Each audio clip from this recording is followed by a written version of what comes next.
from the studio. Why does this camera look close, darkens, lightens? From the studio, from the brain center, of my fight to stop the nuclear aggression against life, the war that began in 1938 when Strassman and Hahn discovered, invented Pu-94. The nuclear war began. The nuclear war is a war against all life. It's not a bomb falling on anybody, people. This has been hijacked into the bomb. Yes, of course, the bomb, the power of the bomb.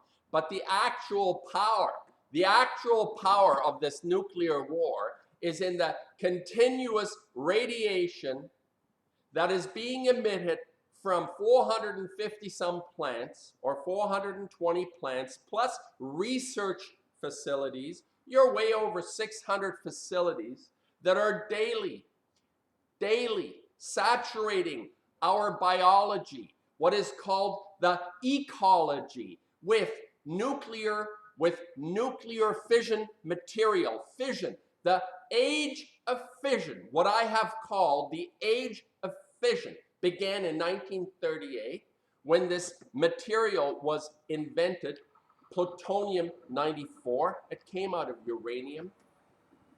Fission is the death to all biology on this planet. It is proven, it is clear. We cannot metabolize radionuclides or the exotic isotopes, the thousands of exotic isotopes that are created in the nuclear fission process. 101. This is 101. This is a fact. Now, I'm not a facts person. And I'm going to just do a very, very quick synopsis of the brain center, my studio, of the fight against this nuclear devastation that is going on through Fukushima and all the other plants. Fukushima is the jewel in the crown. If you want a jewel in the crown, you can call it Fukushima. And I'm wearing my shirt, no noose is good news. And I think Saddam Hussein would agree with that, as I think all of us would agree with that.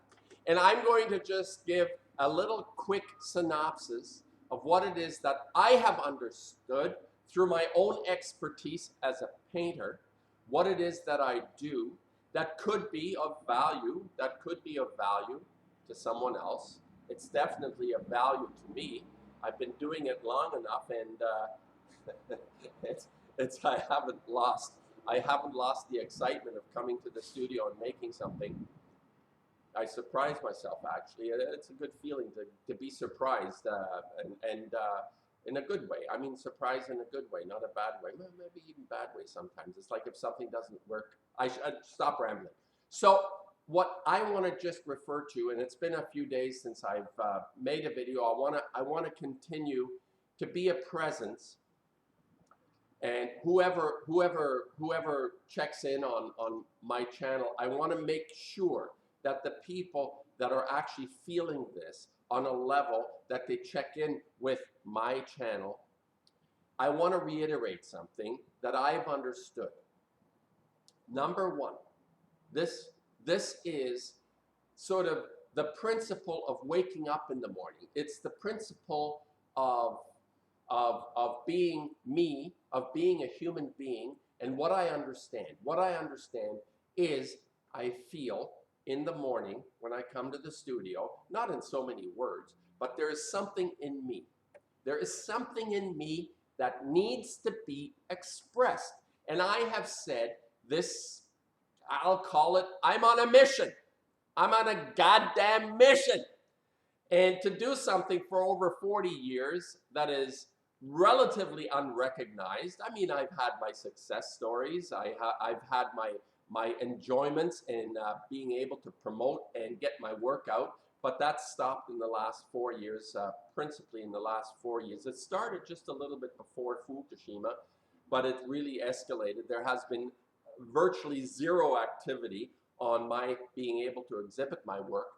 But what I want to talk about is not, oh, I can't exhibit my arms. No, that's okay, fine. I have my challenges to do this, and it's important. It's important for me to complete whatever mission I'm on, whether I can or not. I don't know. It's like the Franklin exhibition to find the Northwest Passage. Yeah, I mean, look where he ended up. Anyway, my thought about how this works for me. And that is when I check in with people who give us, like Sergeant Friday, the facts, man, only the facts. And what I've been saying is that the facts are real, not because somebody says it's real, but because you feel it's real. And people can't feel the reality of this. And whatever delivery system that I would use that would allow this internalizing, what I call internalizing the reality around us. This is when you look at art in the past, that if you see a beautiful portrait of someone, let's say that Goya, the Desnudo Maya, whoever that person was, she was within the eyes of the population at that time, she was like the epitome of beauty. And people were looking at this painting and internalizing this feeling of beauty that Goya had captured. On the other side of Goya, and I go on about Goya because I really like Goya, on the other side, he captured the grotesque. He allowed us, as much as resistance we might have, to actually internalize the grotesque, that part of us, which is actually very destructive.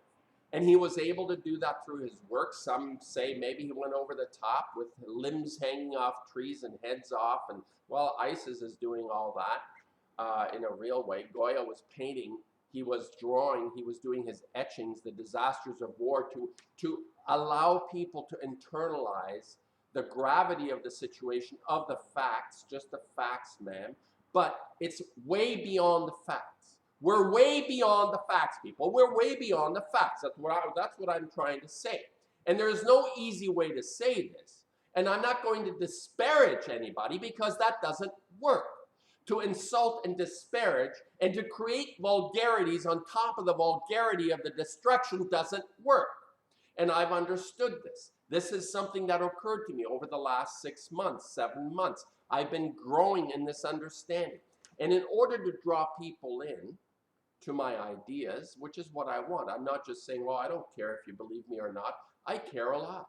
I really care a lot that people that listen to what I say, I'm not just doing this, it's sort of like a popularity contest of I'm an artist and I want to sell my paintings.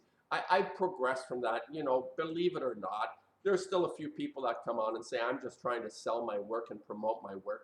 Yes, of course I want to sell my work. It's my profession. That's what I do. If I consider it a profession, people make stuff and somebody likes it and they buy it. So yeah, you can buy my paintings. But the reason I'm putting this out is because I've understood something through my own expertise. And Lonnie Clark, with her Age of Fission radio, I'm so thrilled she called it the Age of Fission, the Age of Fission radio. And I think she understood the concept behind what it is that I thought, what I came up with, and she's using it. And I'm thrilled the fact that she's using it because we are in the age of fission. And what is the solution? And the solution will definitely be very smart people figuring out how to fix, how to close the box, how to close Pandora's box. What was open needs to be closed. And I can't figure out how to close this box because I'm not a physicist and a scientist that knows how to neutralize this process, how to make it stop from fissioning. Because once it starts, there is no stopping it. It just keeps on going. And this is the nature of the age of fission. It's cancer. Once it starts, you can't stop it. And what they do is they try to kill the whole body in order to stop those cells that are uncontrolled in their growth. And sometimes it works, and mostly it doesn't work, people. Mostly it doesn't work. They don't have a solution on curing or stopping cancer. There is a time frame. And they say if you live 5 years, you're a success story. And if you die 5 years plus 1 day, you're still a success story. That is the WHO definition of a cure for cancer. So if you're able to make it 5 years, you're a success story, and after that, ad infinitum, whenever you die, you're still a success story. So, you know, the way this is being approached doesn't work. So my point, what I'm trying to say is how this is going to be solved for people like me is to be able, through my own abilities and expertise, and everybody has their own ability. Why do you think we all show each other our unique faces? There's a reason why within this mystery of creation, of being, of existence, of eternity even, we have identities that identify each of us to each other through our face, through our being. Not just our face, but our very essence is so unique. And each individual has a contribution, has a mission. What I say has a mission. We're on a mission. We're on a mission. Each one of us is on a mission. Now, whether or not we accept that and understand or try to get closer to that, and it's not something that says, oh, I'm on a mission, I got to make paintings. No, it doesn't work that way. Even though early on, I said, I love doing this, so I continued, but it wasn't like, oh yeah, I'm on a mission. No, I realized that my own work started to become work on a whole other level, like many other artists, painters, sculptors, whoever, musicians in the past realized it's not just making notes or paint colors and lines on a surface. It has something to do with me very, very personally, which is my mission, which is why the free radicals, and I will talk about this when I talk to Lonnie on Wednesday in my interview. I'm going to talk about this personal mission that each one of us actually has. And it's just a question of, well, number one, you got to work on it. You don't recognize what it is unless you work on it. So this is a progression. And for me, I call myself a late bloomer. I'm a late bloomer. And I understood something through my own process, an invention, even a discovery, invention. I'm not sure. I think it's a combination, maybe an invention, discovery, and the possibility of what I go on about being original. And originality impacts itself on our essence. This is the beauty of originality, because it impacts itself. This is an experience that you have when you experience something for the first time. And of course, with the information age, we know everything already, but I guarantee the work that I'm doing has never been seen. I mean, you see it, you know, on my videos, but you can't really absorb this, because we need to absorb this to be able to internalize, not understand up here the facts, man. Fukushima has busted and is killing all life, and everybody wake up, wake up, wake up. Fukushima, you bastards, wake up, wake up. No, no, no. That's a mistake. It doesn't work that way. We have to find a way to deliver this feeling, this desperate feeling that I even have. I have a desperate feeling. I feel desperate about the fact that I'm alive at a time when there are people inventing, making something so destructive on my watch, which is why all my effort in terms of my work is going into exposing, but not just exposing what's happened, but allowing myself to truly internalize what it means. And it's not easy waking up with that feeling, but at the same time, I'm exhilarated. I'm exhilarated that I actually have found a way to express this that may make a difference to someone else, that I was able to be of service in this sense, that my life here on this planet, right here, right now, I have identified through the work that I've done over the last 40 years, I have been able to break through in my own work in a way that allows me to be totally convinced of what it is that I'm saying.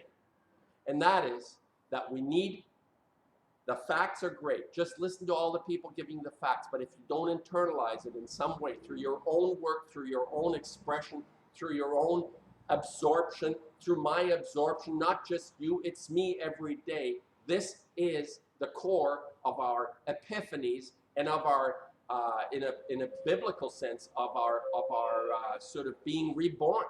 of being reborn at this time. How do we become reborn? By internalizing the tragedy that we face. We need to face this. We need to face this somehow or other, or this ship is sunk. This ship is sunk, and I'm gonna scream at the top of my lips, not at you, with you,